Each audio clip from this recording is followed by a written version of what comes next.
Friends, এখন আমি নারকেল দিয়ে ইলিশ মাছ রান্না করেছি। রান্নাটা কিভাবে করেছি, আমি এখানে 1 কেজি ইলিশ মাছ নিয়ে এসেছি। নিয়ে এসে মাথা লেজ বাদ দিয়ে ভালো করে আমি মাছগুলোকে ধুয়েছি। কেটে কেটে নুন এই চামচের হাফ চামচ নুন, হাফ চামচ কাঁচা হলুদ বাটা মাখিয়ে রেখেছি মাছগুলোকে। করে 50 গ্রাম সর্ষের তেল দিয়েছি। দিয়ে নারকেল একটা মানে মাঝারি সাইজের নারকেল নিয়েছি অর্ধেক, মানে নারকেলটা ধরুন ফাটালাম অর্ধেক শুকনো নারকেল। সেই নারকেলটাকে পুরো ছাড়িয়ে নিয়েছি। ছাড়িয়ে নারকেলটা তুলে তার মধ্যে 10টা কাঁচা লঙ্কা নারকেলটা দিয়েছি।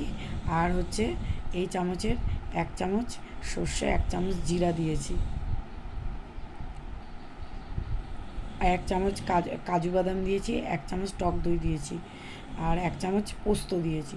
সব দিয়ে আমি মিক্সির মধ্যে পেস্ট করেছি। করে কড়াইতে 50 গ্রাম সর্ষের তেল দিয়ে এই চামচের হাফ চামচ কালো জিরে দিয়ে মাছগুলোকে দিয়ে দিয়েছি। আর ওই মশলাটাকেও দিয়ে দিয়েছি। আর 1 গ্লাস জল গরম করে দিয়েছি। 4টে কাঁচা লঙ্কা চিড়ে দিয়েছি। টকবক করে ফুটবে, তারপরে নামিয়ে সার্ভ করবেন। এভাবে রান্না করে দেখবেন, খুব টেস্ট হয় রান্নাটা।